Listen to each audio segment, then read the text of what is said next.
Ito pala yung nag-iisang hospital dito sa bansang Greenland mga kabayan.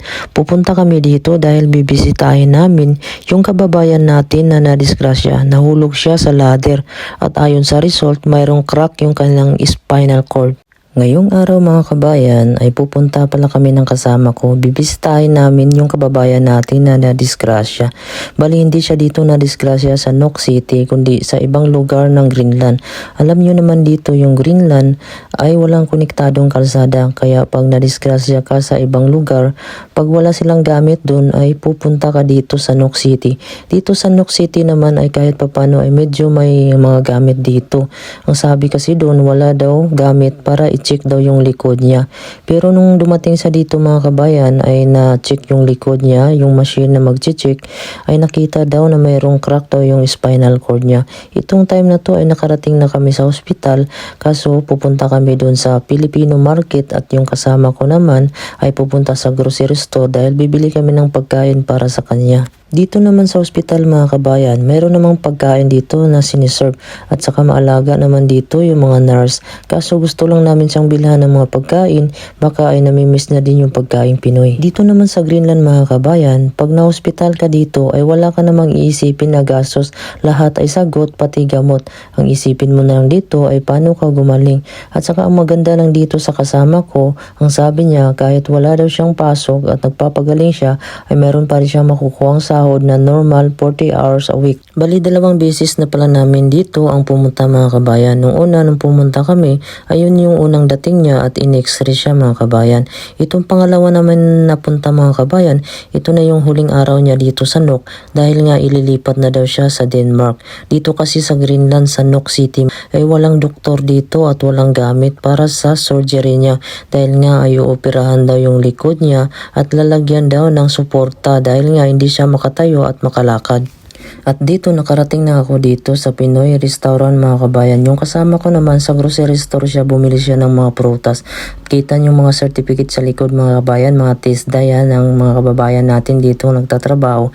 Dahil itong area na ito mga kabayan, Pilipino yung mga ari nito at yung mga trabahante dito ay mga Pilipino din.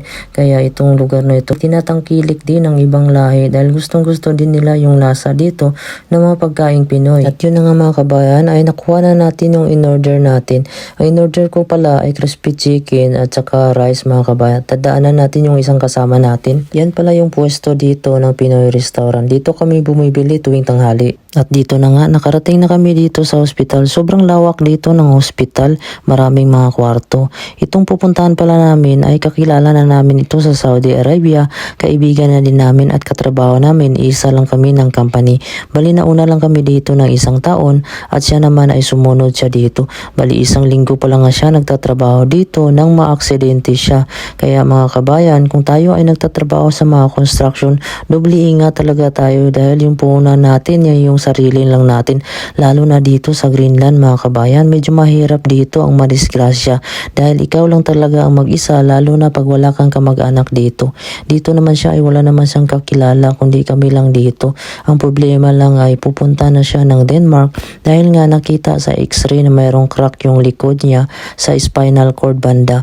Dito sa Nuuk City kasi sa Greenland ay walang kumpletong gamit dito pagdating sa mga surgery. Paano ba naman itong lugar na ito ay medyo mahirap pagdating sa language dahil priority nila dito ang Danish at saka Greenlandic. May mga kababayan din naman tayo ditong nagtatrabaho na mga nurse kaso sila ay nag-aral din ng mga language ng Danish at Greenlandic. Medyo madugo-dugo din ang pagdadaanan mo bago ka dito makatrabaho sa hospital nila dahil nga hindi lahat ng tao dito ay nag-i-English kaya importante ang makipag-communicate sa kanilang mga language lalo na sa mga pasyente. Naawa nga kami dito sa kasama namin mga kabayan dahil 1 linggo pa lang siya nagtatrabaho dito sa Greenland ay nadisgrasya na siya. Single parent pa lang siya at siya lang ang inaasahan ng mga anak niya.